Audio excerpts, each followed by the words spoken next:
The world saw strength, beauty, and an unstoppable voice. Every stage, every spotlight, every standing ovation seemed to confirm one simple truth. I had everything. But what people never understood was this. Fear doesn't disappear just because the crowd is cheering. Behind the applause, behind the flawless performances and the confident smile, there was a fear I carried quietly. A fear I learned to hide so well that even those closest to me didn't always recognize it. Fame didn't create it. Success didn't cure it. And no amount of love from the outside could make it go away.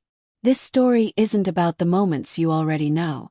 It's about what happened when the curtains closed, when the noise faded, and when I was left alone with thoughts I never shared publicly. It's about the pressure to be perfect, the loneliness of being admired, and the invisible weight of expectations that never rested.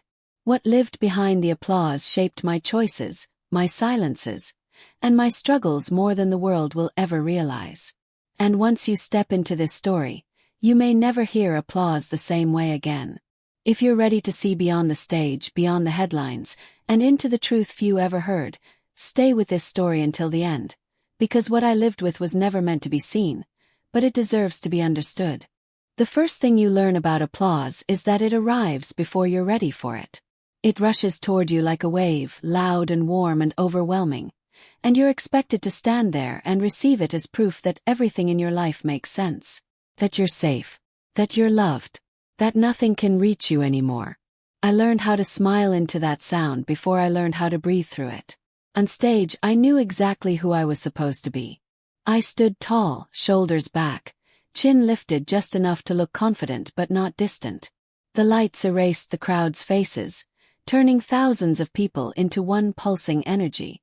From there, fear felt manageable. It became something I could outsing. But fear doesn't live on stage. Wait. The moment I stepped off, the noise dropped away too fast, like air leaving a room. Crew members moved around me, congratulating, touching my arm, telling me how incredible it was. I thanked them, hugged them, smiled for them. I always did. That was part of the job. Inside, something tightened. Because every time the applause ended, a quiet question returned with it. Now what? Fame teaches you that your value is measured in reactions. Louder applause meant I had done something right. Softer applause meant I needed to try harder. Silence felt dangerous. Silence felt like falling. People think fear is dramatic, that it announces itself with panic or tears. Mine didn't. Mine was disciplined, patient. It whispered instead of shouted. It asked questions I couldn't answer and reminded me of them when I was tired. What if this is the night they stop believing? What if your voice doesn't come when you call for it? What if the love disappears the moment you disappoint them? I was raised to believe in strength, in faith, in discipline. I believed in those things too. I still do. But belief doesn't erase fear. It teaches you how to hide it better. I hid mine well. I hid it in rehearsals that ran too long, in perfectionism that never slept, in smiles that stayed a second longer than they needed to. I hid it in the way I said yes when I wanted to rest, and no when I wanted to speak. Fear followed me into hotel rooms across the world. Rooms that were too big, too quiet, too temporary. I would sit on the edge of the bed after a show, makeup still on, dress folded carefully nearby, and listen to the silence press in. No applause there. No lights. Just me and the echo of my own thoughts. That was when fear felt bold. It reminded me that everyone knew my name but very few knew me. That admiration created distance, not closeness. That the more people believed in the image of me, the harder it became to admit when I was struggling. I was supposed to be the voice people leaned on. Who was I allowed to lean on? There were nights I stared at the ceiling, replaying moments from the show in my head, searching for flaws only I seemed to notice. A breath taken too early. A note that could have been held longer. A moment where I felt the crowd shift, even slightly. Fear loved those moments. Fed on them. Told me I was only as good as my last performance. That rest was dangerous. That slowing down meant slipping. That vulnerability was weakness, not honesty. And the applause, the very thing people believed protected me, sometimes made it worse. Because how do you explain fear to a world that sees you winning? How do you confess exhaustion when success is supposed to energize you? I learned to keep moving. Forward tours. Forward commitments. Forward expectations. Motion became a distraction. As long as something was next, I didn't have to sit still long enough to listen too closely. But fear listens even when you don't. It listened when I laughed too loudly. When I brushed off concern. When I told myself I was fine because everyone else thought I was. It watched me carefully, waiting for moments when the armor cracked. And it knew something I didn't want to admit yet. That applause can celebrate you, but it cannot carry you. That love from a distance doesn't replace safety up close. That fear doesn't disappear just because the world believes in you. It simply learns how to walk beside you quietly, applauding when everyone else does, and following you home when they stop. Backstage has its own rhythm, and once you learn it, you can tell when something is wrong before anyone says a word. That night, the air felt different. Too tight. Too careful. People smiled, but their eyes didn't settle. Conversations stopped when I walked past, then restarted a second too late. I caught fragments. My name spoken softly, then swallowed. Someone laughed nervously, like laughter could smooth over tension if it arrived fast enough. I pretended not to notice. That was another skill I'd perfected. When you live inside constant observation, you learn when to see, and when to look away. In my dressing room, the mirror lights buzzed faintly. I sat down and stared at my reflection longer than usual. The makeup artist touched up under my eyes, careful, almost reverent. Everyone always was with me. Like I was fragile glass instead of a woman who had survived more pressure than most people could imagine. "Great show," she said. "Thank you," I answered automatically. But my chest felt tight. The fear from after the show hadn't faded. It had shifted, sharpened. Fear does that when it senses information nearby. A knock came at the door. Not the light, polite knock I was used to. This one hesitated, like the person on the other side wasn't sure whether to enter at all. My manager stepped in. He didn't sit. That's how I knew. "Whitney," he said carefully, folding his hands in front of him. "There's something we need to talk about." Those words have a way of draining the room of oxygen. I waited. I always waited. I had learned that people revealed more when you gave them space to stumble.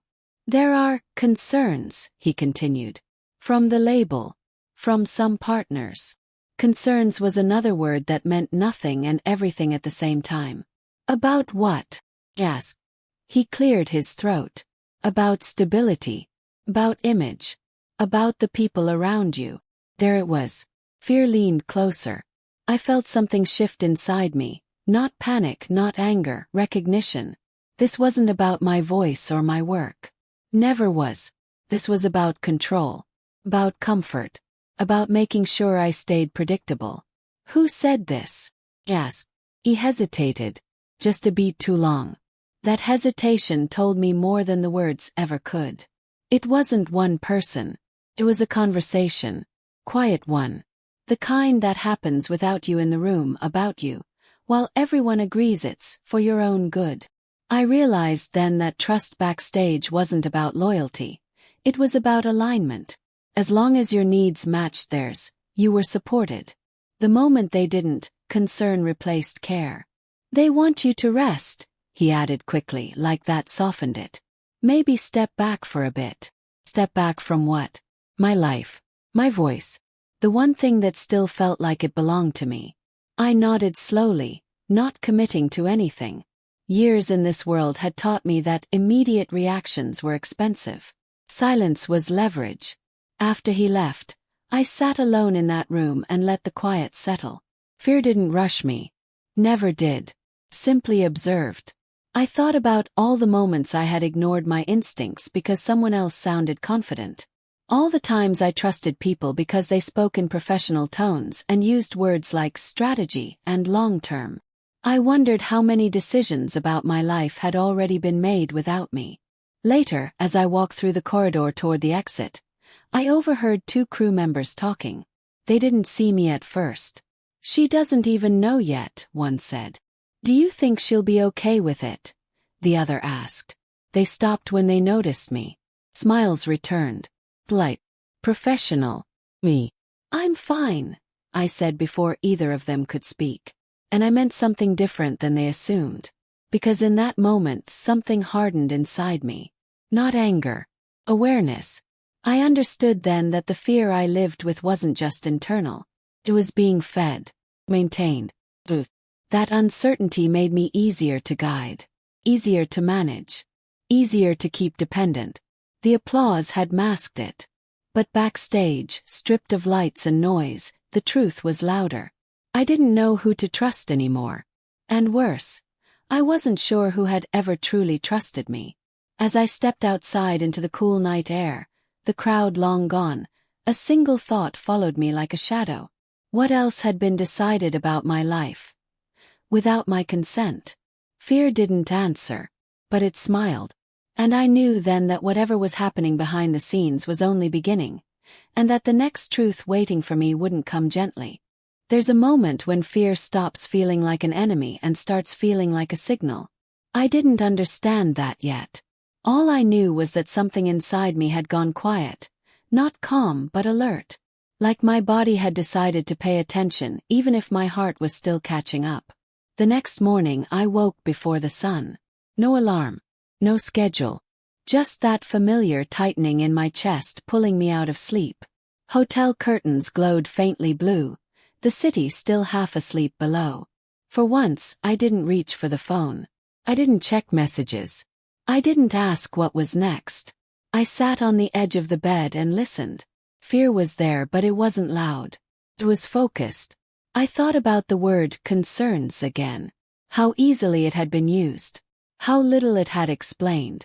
People don't say concerns when they want clarity. They say it when they want compliance. I dressed simply and left the hotel without telling anyone. No entourage. No assistant.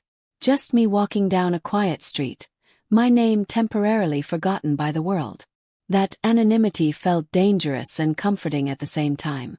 I ducked into a small diner a few blocks away. Vinyl booths, chipped mugs, the smell of coffee that had been sitting too long.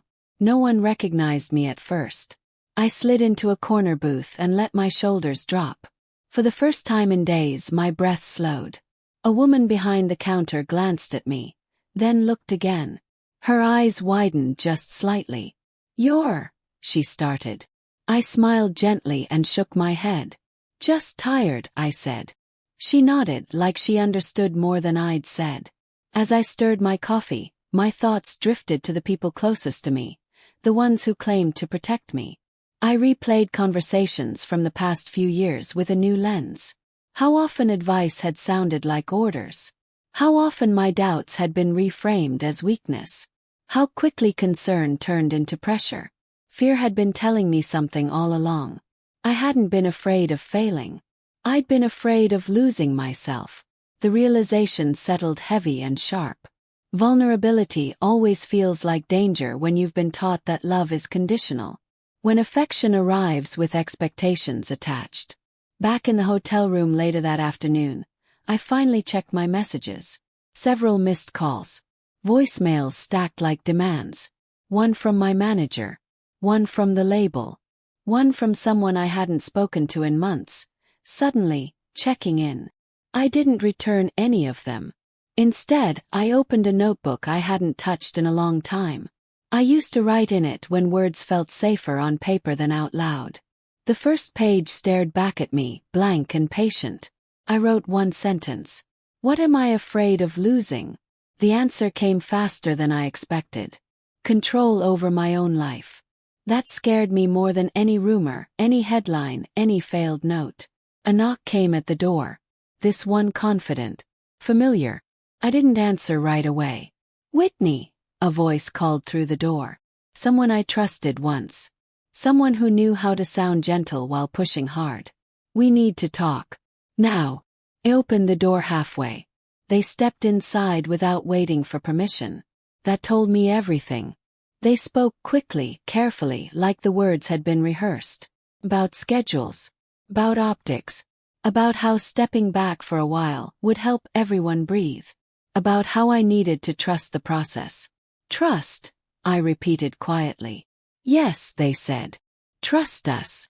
I looked at their face, really looked. I saw concern there, yes. But I also saw calculation. Fear of losing influence. Fear of disruption. Fear like mine but pointed in a different direction. I need time, I said. Their smile tightened. Time isn't really an option right now. There it was. The truth slipped out when pressure rose. I felt something shift again, deeper this time. A line being crossed. A boundary I hadn't named until now. I'm not agreeing to anything today, I said calmly. The room went still. They warned me gently, then less gently, about consequences, about momentum, about how the industry doesn't wait for anyone. I listened without interrupting. When they finally left, the silence that followed felt different than before. Not hollow, not heavy, clear. Fear stood beside me again, but this time it wasn't whispering. It was pointing. That night, alone in the dark, I realized something that made my stomach drop. The fear I lived with wasn't just emotional. It was structural. And whatever decision I made next wouldn't just change my career. It would decide who had power over my life. I lay there staring into the dark, knowing one truth with absolute certainty. The next move wouldn't be theirs. But making it would cost me more than I was ready to admit. The pressure didn't arrive all at once. It crept in through small disruptions, dressed up as misunderstandings and urgency. Meetings rescheduled without asking me. Interviews suddenly mandatory. Decisions announced as if they'd already been agreed upon. The kind of control that doesn't shout, it assumes. I felt it tightening around my days. When I arrived at the studio that week, the mood was different. Not tense, organized. Too organized. People moved with purpose. Eyes on clipboards instead of faces. A producer I barely recognized shook my hand and thanked me for being flexible. I hadn't agreed to anything. Inside the recording booth, my headphones felt heavier than usual. The song queued up, one I'd never heard before. The lyrics were safe. Clean. Me. This is what they want moving forward, someone said through the glass. Less intensity. Less intensity. I almost laughed. Intensity was the truth in my voice. It was where the pain lived. Where the honesty came from. Asking me to soften it wasn't creative direction. It was erasure. I don't connect to this, I said. We need you to try, the producer replied. Just once. He sang it. Technically perfect. Emotionally absent. They nodded satisfied. Fear rose. Not because I'd failed but because I hadn't fought. After the session, I was pulled aside and told there would be an announcement soon. About a hiatus. Framed as my choice. For my well-being. A narrative already written. I realized then that silence was being prepared around me. Carefully shaped so no one would notice the hand that built it. That night, a call came from someone I trusted deeply. Their voice was strained. They're saying things, they said. About you. About instability. About risk. Closed my eyes. Where? Asked. Everywhere that matters. The external conflict hit with full force the next morning. A headline. Not explosive, subtle. Concerned. Pseudo-compassionate. Sources close to the singer suggest a break may be necessary. Sources. Fear has many disguises. This one wore professionalism. My phone rang non-stop. Friends confused. Family worried. Colleagues suddenly cautious. The world began to treat me like something fragile that might shatter if handled incorrectly. I hadn't spoken. And that was the point. When I walked into a scheduled meeting later that day, I wasn't alone. Lawyers sat in chairs I hadn't invited them to. Papers waited neatly stacked. Decisions disguised as options. This protects you, one of them said gently. From burnout. From speculation. And who does it protect you from? Asked. No one answered. I was told I could rest. Recover. Reflect. But the undertone was unmistakable. Cooperate or be labeled difficult. Resist and be isolated. Fear surged sharp and real now. Not imagined. Not internal. This wasn't about my voice anymore. It was about control over my narrative. I stood up. "I'm not signing anything today," I said. The room shifted. Eyes exchanged looks. Patience thinned. "You're making this harder than it needs to be," someone warned. "No," I replied quietly. "You are." I walked out before anyone could stop me. Outside, the air felt colder. Cameras waited, fewer than usual but ready. Someone called my name.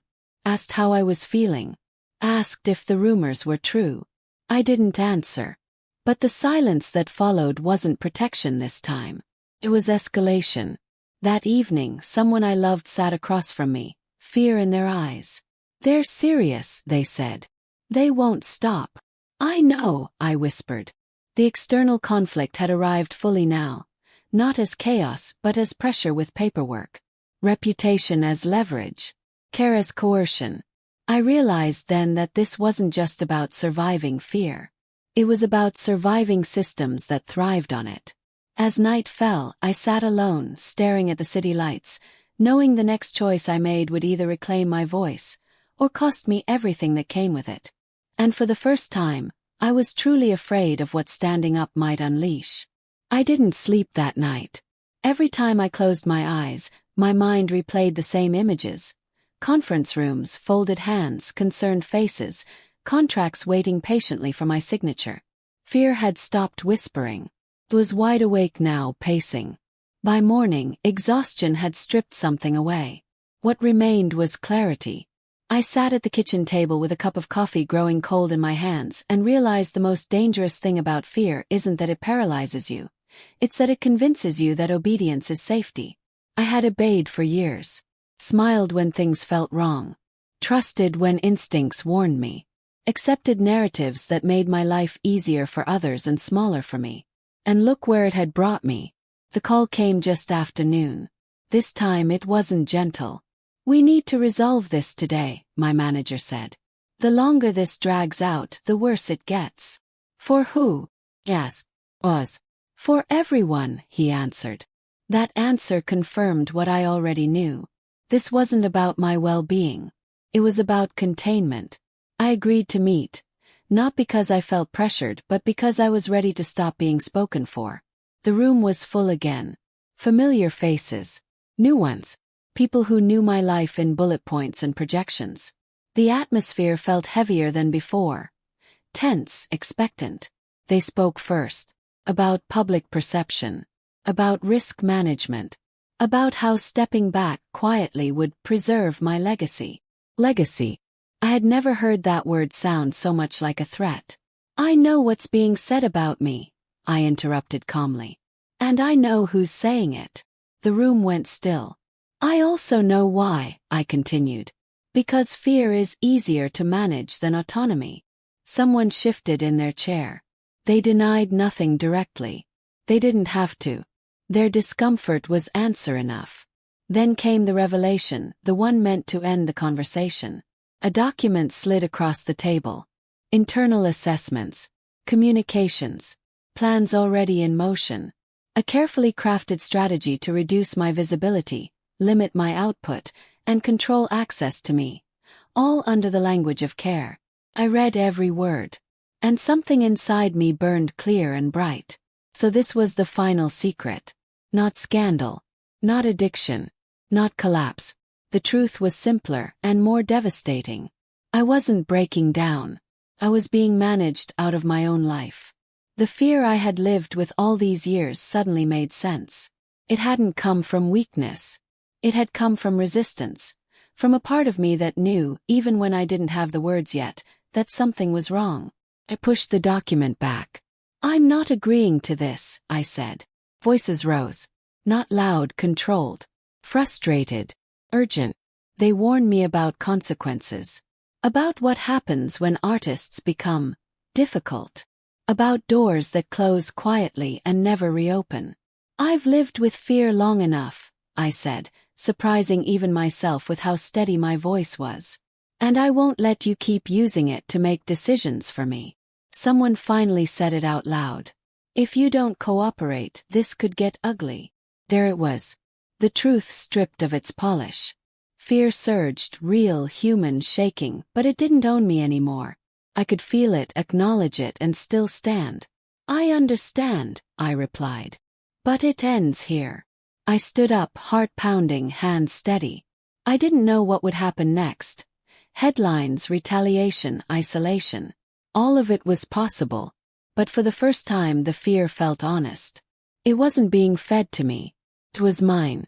As I left the building, sunlight hit my face, sharp and grounding. My phone buzzed with messages I didn't read. The world kept moving, indifferent to the choice I had just made. And yet everything had changed.